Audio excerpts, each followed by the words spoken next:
A very warm welcome back to today's industry recap. We have a new aircraft coming to light, we have a new airline beginning test flights, and a new runway. It really is an episode where there is so much focus on new and fresh things. Why not begin with Riyadh Air, who are inching closer to formally commencing non-stop commercial flights as one of the Middle East's newest airlines. The airline announced that it successfully was granted permission to commence non-commercial flights from the Kingdom of Saudi Arabia's capital city of Riyadh. These non-commercial flights officially commenced on Thursday the 12th of September, the first one being RXI 5001, which operated from Riyadh to Jeddah. Riyadh Air says the flights are essential in obtaining the required AOC, Air Operator's Certificate, issued by the General Authority of Civil Aviation. This an absolute necessity to eventually get in the air as a registered and licensed airline, if you will.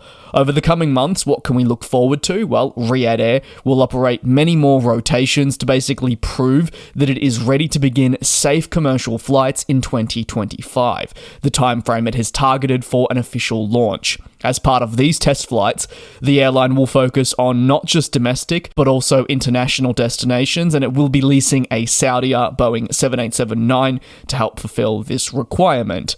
Once it launches, Riyadh Air will be an all-Boeing operator, and is slated to rely heavily on the 787 Dreamliner to aid its long-haul flying ambitions. Many of you may have already had the opportunity to hear about Riyadh Air, but if you just so happen to be new to the industry, first of all, welcome. But who are Riyadh Air? Seems to be quite ambitious if they're already looking at getting underway with the 787 Dreamliner. And I think that you could say that they are. They were unveiled not that long ago as part of the kingdom's overall plans to boost the economy, with a strong focus on aviation enabling that. As part of the efforts to make Saudi Arabia a more desirable location, not from the standpoint of transiting through but actually visiting, greater emphasis has been placed on building up the aviation sector, and Riyadh Air aims to be fundamental in allowing all of this to happen. Former Etihad Airways executive of Tony Douglas is behind the airline, and other high-profile executives make up the team, which are aiming to create a thriving airline on a global scale.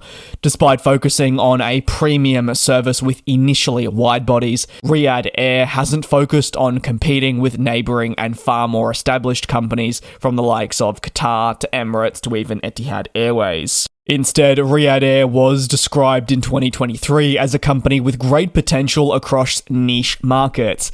Executives have already rejected claims as well that they wouldn't be financially viable as they're plotting aggressive expansion. Once launched, Riyadh Air wants to have one of the best onboard products available, covering the cabin interior and overall guest experience. Moving over to my home of Melbourne Airport, where after much delay and deliberation, the federal government has approved the proposed third runway. Melbourne's third runway has been one of the more long-winded infrastructure projects over many decades. It has never formally been built, but it is now on a far more straightforward path. After achieving the all-important green light, work will commence in 2025. Care will be taken to consider the overall noise ramifications of the adjusted approach paths, and obviously the impact on local residents.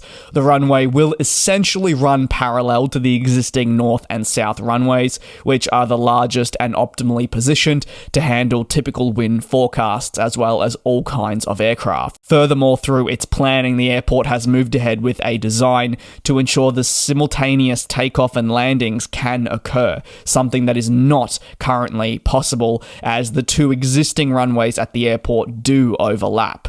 Throughout this entire process of seeking approval, at least this time in the 2020s, a great deal of focus has been placed on what would the impact be like on nearby communities, and obviously trying to minimize that.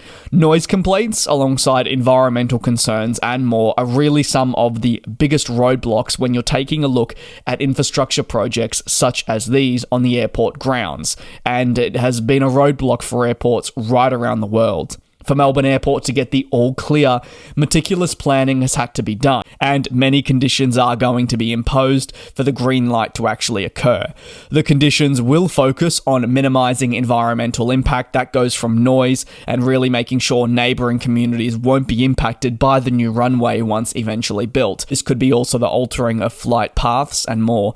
However, generally, the new runway is to be considered quite a major win for the state of Victoria, and many who reside here and keep tabs on the airport's developments have felt that a third runway has long been necessary. The runway, per Catherine King, the Federal Infrastructure Minister, says this will allow the airport to align with Sydney, which is a leader in Australia, but Melbourne knows its role and future growth will outpace this location, and it has to be ready.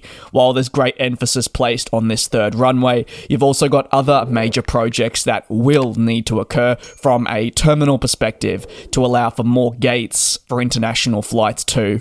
The new runway will create over 50,000 jobs and add a great deal of revenue to the overall economy. While there are many hurdles such as dealing with the land on which the runway will fall on, that also includes the levelling of services, taxiways and more. The end result should be beneficial. Current forecasting outlines that the runway should open in 2031. However, as with any project of such a significant undertaking and the prospective findings that may come once, say, ground is broken, well, that could always be subject to change. And personally, as someone who has lived in Melbourne pretty much their entire life, I would take any end date with an absolute grain of salt, and frankly, it would be a miracle if this was done on time. But I'll cross my fingers, as this would be huge for the place that I call home. Heart Aerospace is the final story, with them unveiling their first full-scale demonstrator airplane, which is part of their own ambition to develop a new regional/hybrid electric aircraft. The company has made headlines for what you may have heard of the prospective ES30, which has attracted interest from airlines right around the world that are trying to become more sustainable with their flying and to meet emission targets. The full-scale demonstrator was built almost entirely in Gothenburg at the home of Heart Aerospace, and this will be absolutely essential to eventually help develop the ES30 into a full-scale type that will truly be ready to fly with airlines. According to the CEO and also co-founder, which I find these comments to be very interesting, with less than 25 years to decarbonize aviation, a new method needs to be developed to bring near zero aerospace technologies to the market faster. These comments by him really indicating the sense of urgency that is at some of these companies.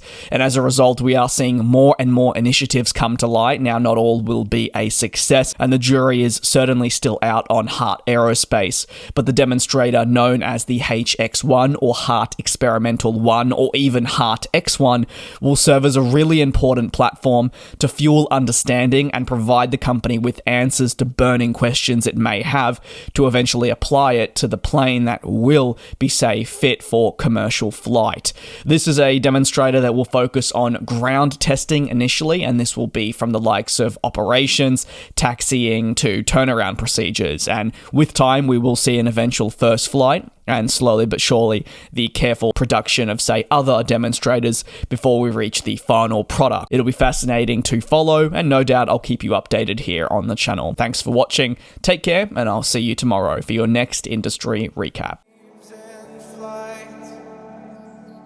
And we'll fly.